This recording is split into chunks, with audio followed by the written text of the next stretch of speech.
Imagine waking up tomorrow and finding out you inherited this massive, crippling financial debt. Oh, that sounds like a nightmare. Right. And you never signed any paperwork, you never swiped a credit card, you haven't even seen the money. Yeah, just totally blindsided. Exactly. But everyone around you, I mean, your family, your boss, your whole community, they just shrug and say, well, that's how life works. Better start paying. Which is just a terrifying concept. It is. And today, we are doing a deep dive into a really radical philosophy that argues you actually did inherit a massive debt, but not of money. Right, a debt of identity. Yes, a corrupted way of seeing the world. And our mission today is to show you exactly how to default on that debt. It's an incredibly provocative premise, honestly. What we are looking at today, it demands this profound but very calm shift in how you process reality. Yeah. It's basically asking you to stop being a passive recipient of the narratives you were handed and instead become what the text calls a sovereign artisan of your own life. I love that term, sovereign artisan. And to guide you through this, we're looking at a stack of highly original texts from an emerging field called epistemological engineering. Created by Willis Green. Yes, Willis Green. Right, yeah. We've got the epistemological engineer canon, a living case study called epistemic source code, and this really fascinating academic framework titled Reimagining Lexical Integrity.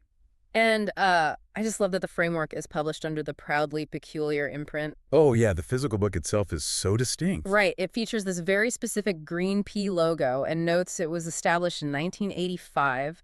It just sets this tone of deeply rooted, unapologetic originality before you even read the first page. Okay, let's unpack this. Because the core argument Green makes is that knowledge is not something you just, passively stumble upon.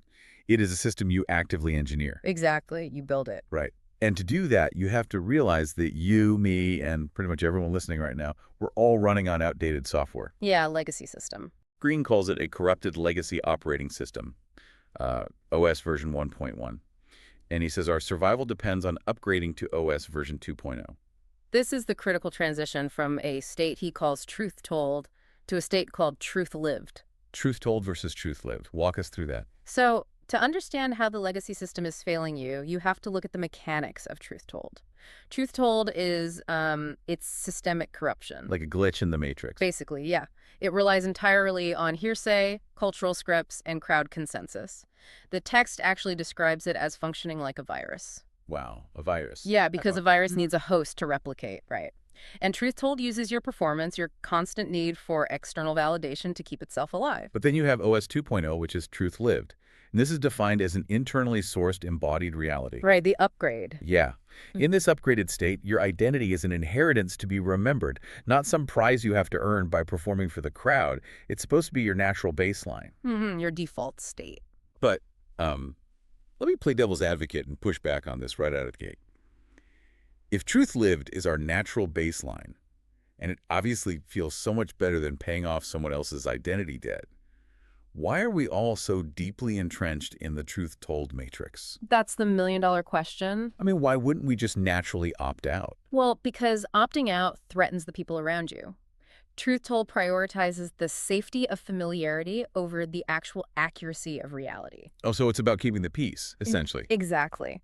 The system keeps individuals trapped in what Green diagnoses as a cognitive loop of smallness. A cognitive loop of smallness. That hits hard. It really does. When you operate in truth told, you stay small and predictable because the crowd requires your smallness to maintain their own comfortable illusions. Right. So if you suddenly step into your own sovereign authority, you become a mirror reflecting their lack of sovereignty. And the system actively punishes the upgrade. Which brings us to the collision. Because if you're listening to this and you're thinking about trying to change your life, you are going to run headfirst into a wall of resistance. Oh, definitely. You will hit a wall. And the text outlines a specific diagnostic case study to explain how this collision works. It's called the mother's mandate. This is such a great example. Let's say you go to a family dinner. You are the sovereign artisan. You're operating from your direct lived experience. But your mother comes at you with a narrative about your life that she got from a third-party chain of hearsay. Right, like maybe it's a neighbor's gossip or just some generic societal expectation. Exactly. And instead of believing her child's direct lived experience, the mother violently defends the hearsay. Yes. And Green calls this mechanism epistemic inversion. It is a fascinating diagnosis, honestly. Epistemic inversion. Break that down for us. Sure. So epistemic inversion occurs when the actual source of knowledge, meaning the person who actually lived the experience, is treated as entirely unreliable. Right, they just dismiss you completely. Exactly. Meanwhile, this fragmented chain of Wilpers is treated as the ultimate unquestionable authority. The mother is essentially acting as a debt collector for a bank she doesn't even own. That is such a wild way to think about family dynamics. Yeah. And the text points out that even when your lived truth is eventually proven undeniably correct, the system just pivots to something called source erasure. Yes. The crowd assimilates your truth but rewrites history to act like they knew it all along. Which is so infuriating. They just completely erase your individual authority. Completely. And that's why Green introduces a way out of this trap, which he calls the interplay thesis. He basically positions his methodology as the operational bridge between prophecy and philosophy. Okay, this part gets a little dense. What does he mean by prophecy and philosophy here? Yeah, so Green is bridging the historical gap between top-down imagination, which is prophecy, and bottom-up intellect, which is philosophy. The text brings in some heavy historical context. Right, like Spinoza. Exactly. Spinoza viewed prophecy as essentially just powerful imaginations. He thought prophets were translating big abstract truths into vivid stories because, the masses couldn't handle pure logic. Got it. So prophecy is just dressing up the truth in a good story.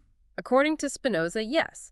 But on the flip side, you had thinkers like Maimonides who saw prophecy not as imagination, but as a heightened, almost supreme use of intellect and reason. Interesting.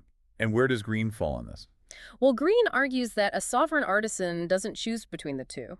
Epistemological engineering requires both the top-down vision of what your life could be and the bottom-up intellectual rigor to actually build it. Okay, here's where it gets really interesting. Because when I read the Mother's Mandate case study, I immediately pictured a massive family argument. Right, the classic Thanksgiving dinner blow-up. Exactly. When you're sitting at that table and someone is erasing your reality in favor of hearsay, the most natural human instinct in the world is to argue harder.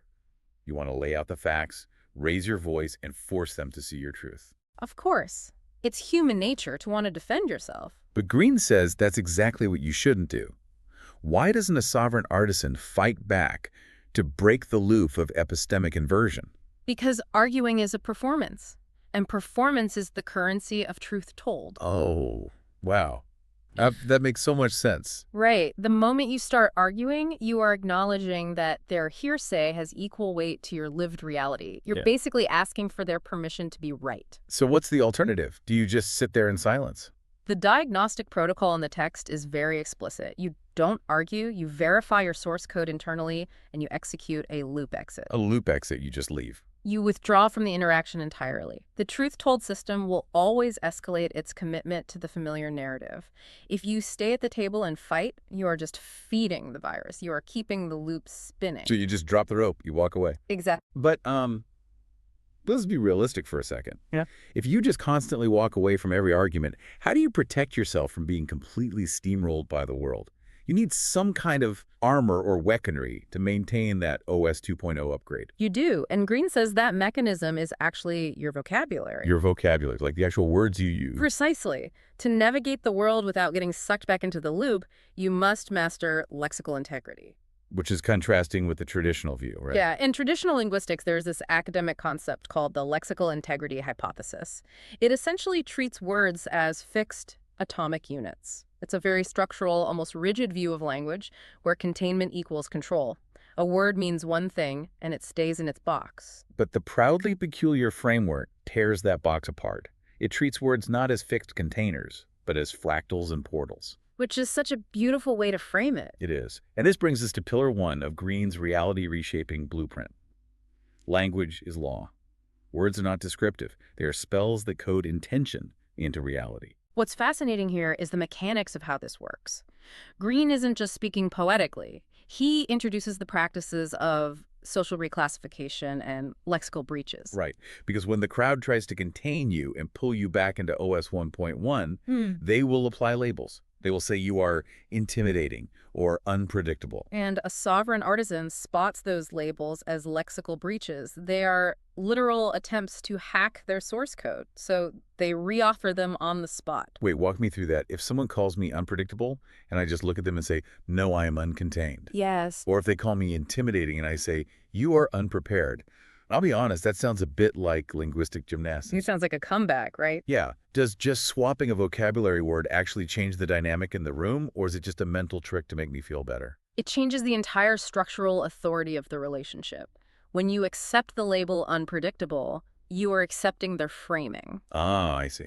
You're agreeing that you are a chaotic variable that they are struggling to control. You have made their comfort the center of the universe. But when I say uncontained, When you reclassify it to uncontained, you are stating that your boundaries are set by you, not by their expectations. It's a complete power reclamation. that is so powerful. And the text highlights how crucial this is within diasporic and marginalized communities, doesn't it? Yes, it specifically references I.B.A.S.E, which stands for Indigenous Black American Sovereign Epistemology. I found that section incredible. In those contexts, language is functioning as a literal liberation technology. Exactly. When a marginalized community redefines structural terms, naming becomes an act of metaphysical authorship. Because you're refusing to use the oppressor's dictionary. Precisely. It is a total refusal to be defined by a colonial, oppressive, or legacy lexicon. You aren't just changing a word, you are changing the law of the environment. Okay, but I have to ask the skeptical question here. Language is law. Words are spells. Is this just modern manifestation culture? Oh, that's a very common misconception. You know what I mean, right? Like, think positive thoughts and a sports car will magically appear in your driveway, but just rebranded with high-level linguistic theory. It is vital to separate the two, and the text draws a hard line here. Manifestation culture, as it's popularly understood anyway, often involves begging the universe to give you something you lack. Right. It's very much about, I want this thing I don't have. Exactly. It is inherently based in a state of deficit and performance. You are performing gratitude or visualization to earn a reward. But lexical integrity is different. Very different. Lexical integrity is aligned with post-labor economics and frequency. Green connects this to what theorists like Judith Butler call performative utterance. Performative utterance. Yeah, Butler argued that certain words don't describe reality. They execute an action like a judge saying, I pronounce you guilty. Oh, like the word itself does the thing. Right. And Green also aligns with George Lakoff's concept of conceptual metaphors, the idea that humans literally use metaphors to construct their neurological perception of reality. So you aren't wishing for a sports car. No, you are structurally altering the architecture of your perception. You are engineering the concrete. So how do we actually pour that concrete? How do we sequence our words to reshape our lives without falling back into the trap of performing? Well, Green provides a step-by-step meta-methodology for this called the ALIVE method. Right, ALIVE. It stands for awareness, listening, inquiry, verification, and embodiment. Let's break these down because they are very distinct phases. The precision of the sequence is what makes it work. Phase 1 is awareness. This is simply noticing the tension. Like when you feel that friction between your internal truth and the external crowd's expectation. Exactly. You don't judge it, you just observe it. Then phase 2 is listening.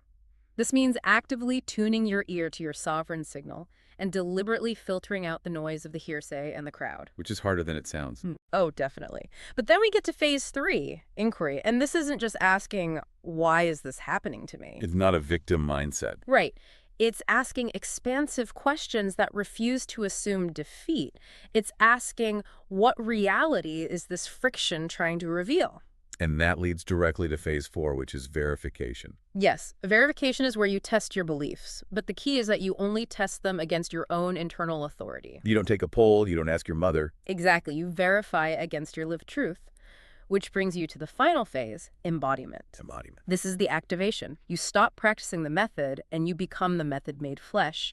You walk into the room already holding the new frequency. And the ALIVE method is really the engine that drives the rest of the reality reshaping blueprint. We've discussed Pillar 1, language is law. Pillar 2 is identity is inheritance, which we touched on with Truth Lived. But I really want to zero in on Pillar 3. Desire is divine GPS.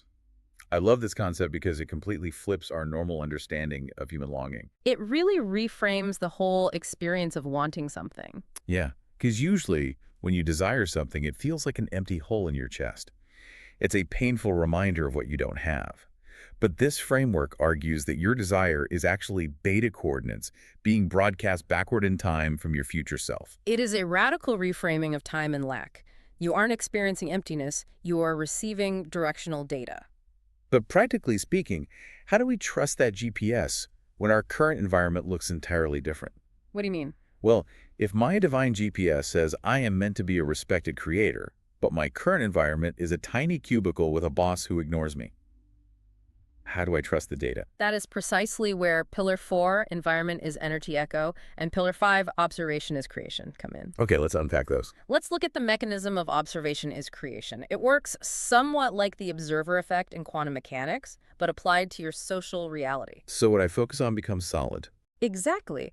When you fixate on the hostility of your boss or the smallness of your cubicle, your attention actively solidifies that structure. You are feeding it energy. Wow. Green argues that you cannot wait for the environment to give you proof before you change your observation. Waiting for proof is the ultimate symptom of truth told.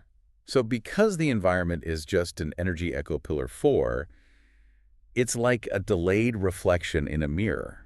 You can't stand in front of a mirror frowning and wait for your reflection to smile first. That is a perfect analogy. You have to make the move. Right. So if your environment doesn't match your internal GPS, you either physically move or you adjust the environment by projecting the new reality first through your observation and your language. Exactly. And the text gives a fantastic everyday example of applying this. It's called lexical remapping. Yes, the I'm just trying to figure it out example. I probably say this 3 times a week. Most people do. If someone asks how a project is going or what my 5-year plan is, I say, I'm trying to figure it out. It's an incredibly common defense mechanism. But if you run that phrase through the I.B.A.S.E sequence, what do you find during the inquiry and verification phases? You realize that the word trying inherently implies a lack of knowing. Yes, it encodes the assumption that clarity is a prize you have to exhaust yourself to earn. And when you apply lexical remapping, you transform that passive, exhausting phrase into a sovereign declaration. I am clarity in motion. I am clarity in motion. Just saying it out loud changes the posture of your spine. It really does. It stops apologizing for the process, which perfectly sets up the endgame of all of this. Yeah. What does daily life actually look like when you fully embody OS 2.0? Right, the real-world application. The epistemic source code document explores this, and it aggressively challenges everything we are taught about work, value, and economics. It dismantles the entire concept of labor as we know it. Green examines the phrase, work for a living. He points out the quiet, devastating lie buried inside those 4 words. What's the lie? To work for a living implies that your baseline existence is essentially a state of debt. It assumes you do not have the right to be alive until you validate your existence through output and exhaustion. And instead, OS 2.0 operates on the principle of getting paid to exist. Yes. Now, if you're listening to this while commuting to a 9-to-5 job, this might sound completely detached from reality. But the text is very specific about the mechanics here. Very specific. In OS 2.0, you are not paid for your effort, your suffering, or the hours you clock. You are paid for your presence, your coherence, and the documentation of your lived truth. Which brings us to Green's concept of the monopole. Right. The text argues that in our modern digital age, we talk endlessly about decentralization.